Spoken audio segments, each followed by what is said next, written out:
Ambassador Kethavar had witnessed the rise and fall of 17 civilizations during his 300-year diplomatic career, but he had never encountered a species quite like humanity.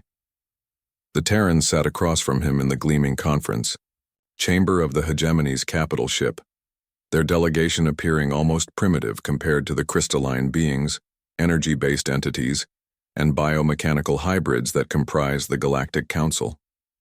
"Your species requests membership in the Galactic Hegemony," Kethavar intoned, his forearms gesturing toward the holographic display showing Earth's modest technological achievements. "Yet your civilization barely qualifies for Class C status. You have no energy manipulation capabilities, limited psionic potential, and your technology relies on crude matter manipulation." The human ambassador, a weathered woman named Sarah Chen, smiled, an expression that Kethavar found peculiar. "We understand the hegemony's concerns, but we believe humanity has unique qualities that would benefit the Alliance. High Counselor, Zephyros, a being of pure electrical energy contained within a crystalline matrix, flickered with what passed for amusement among his kind. Unique qualities? Your species has been observed for 3 rotations. Your greatest achievements are barely functional faster-than-light travel and basic matter conversion. What could you possibly offer?" Chen reached into her supply pack and withdrew a coiled length of fibrous material. Several council members recoiled, activating personal force fields as if she had produced a weapon. "This," she said simply, "is rope." The chamber fell silent except for the ambient hum of the ship's systems. Kethavar's translator struggled to process the concept, eventually settling on primitive binding material composed of twisted organic fibers. "You carry rope?" Counselor Vextha asked, her gaseous form shifting colors in confusion. "To what purpose?" "Many purposes," Chen replied, beginning to demonstrate by tying a simple knot. "It can secure objects, create leverage, assist in climbing, construct shelters, fashion tools, bind wounds." She paused, looking up at the assembled delegates. "It represents something fundamental about humanity, our ability to see solutions where others see limitations." General Korath, the hegemony's supreme military commander and a member of the warlike Draken Empire, stood from his position. His scales rippled with barely contained aggression. "The hegemony does not need primitive toolmakers. We need allies with power. Your species would serve better as a client race under Draken protection." The suggestion sent a ripple of unease through the chamber. The Draken Empire controlled half the galaxy's military might, and their protection was indistinguishable from conquest. Chen's expression didn't change.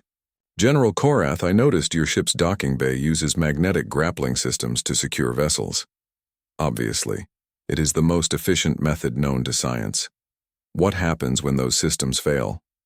Korath's reptilian features twisted into a sneer. "They do not fail. Draken engineering is flawless." "But if they did?" Chen persisted. "Then vessels would drift in space until repair crews could restore the magnetic field generators. But such failures are virtually impossible." Chen nodded thoughtfully and returned to her rope, now fashioning what appeared to be a complex pattern of loops and knots. "In human history, we've always carried rope because we understood that sophisticated systems fail. When they do, sometimes the simplest solutions are the most effective." The demonstration was interrupted by an urgent alarm.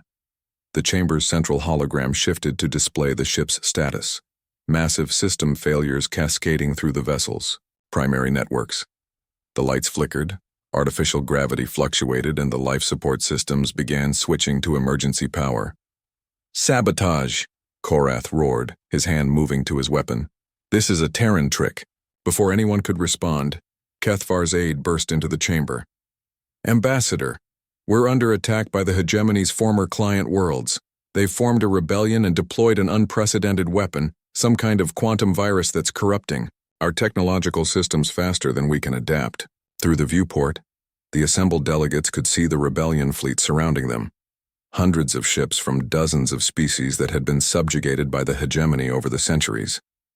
Their vessels sparkled with unknown energy patterns. As the quantum virus spread through the hegemony's fleet, "Our weapons are offline," Korath reported grimly. Shields are failing. Even our basic ship functions are being compromised. Chen stood up, her rope now formed into what humans called a monkey's fist knot. General, how many hegemony ships are in this fleet? 2,047, he replied through gritted teeth. And how many rebellion ships? 832. But their virus weapon is sophisticated, Chen interrupted. Too sophisticated. It'll consume itself within the hour. Quantum systems are inherently unstable when forced beyond their parameters. But in the meantime, your entire fleet is helpless. She walked to the viewport, looking out at the chaos of disabled ships drifting in space.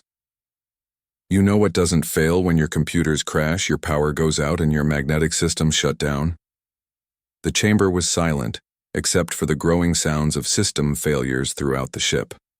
Rope, Chen said simply. What followed would be remembered as the most unprecedented tactical maneuver in galactic history. Using basic principles of physics and engineering that predated faster than light travel by millennia, the humans aboard the hegemony ships organized something the galaxy had never seen. A low-tech solution to a high-tech problem. Human crew members, present on ships throughout the fleet as part of the observation protocol, began working with basic tools and materials. They created manual communication networks using reflected light and crude signals. They established physical connections between ships using cables and grappling hooks. When the rebellion fleet closed for what they assumed would be an easy victory against helpless technological marvels, they instead found themselves facing vessels that had been transformed into interconnected fighting platforms. The humans had turned the hegemony fleet into something resembling an ancient Earth sailing formation. Ships bound together by cables and ropes, sharing resources and coordinating movements through physical connections that no quantum virus could corrupt. But the true revelation came when the rebellion fleet's virus finally burned itself out and their systems came back online, only to discover that their target had vanished. The hegemony ships, still bound together by the human improvised network, had used their combined momentum to achieve something their individual engines never could. A coordinated faster-than-light jump that scattered them across the galaxy faster than the rebellion could track. In the aftermath, as the hegemony fleet regrouped at a secure location, Kethvar found himself staring at the length of rope that Chen had left on the conference table. Your species, he said slowly, sees the universe differently than we do. Chen, who had remained behind as the human delegate, nodded. We've learned that the most advanced solution isn't always the best solution. Sometimes the difference between success and failure is knowing when to use the simplest tool available. High Counselor Zephyros materialized beside the table, his energy form crackling with what might have been respect. The rebellion fleet was equipped with technology centuries ahead of your own. Yet you defeated them with rope. Not defeated, Chen corrected. We survived. Sometimes that's more important. General Korath approached, his earlier hostility replaced by grudging admiration. The Draken Empire has conquered worlds with armies numbering in the billions, but we have never seen anything like what your people accomplished today. That's because you've been thinking like conquerors, Chen replied. Humans think like survivors. The vote for humanity's membership in the galactic hegemony was unanimous, but more importantly, the events of that day sparked something unprecedented in galactic politics. Species that had been subjugated for centuries began to question whether technological superiority truly equated to wisdom. The rebellion that had started as a desperate strike against oppression became a movement toward a more cooperative form of galactic governance. Kethvar would later write in his memoirs that humanity's greatest contribution to galactic civilization wasn't their technology or their military might. It was their perspective. They saw opportunity where others saw obstacles, found solutions where others found only problems, and they always carried rope.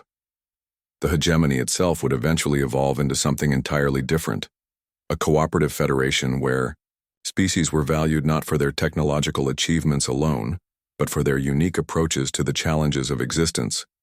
It was a transformation that began the day a human ambassador pulled a piece of rope from her pack and asked a Simple question. What happens when your sophist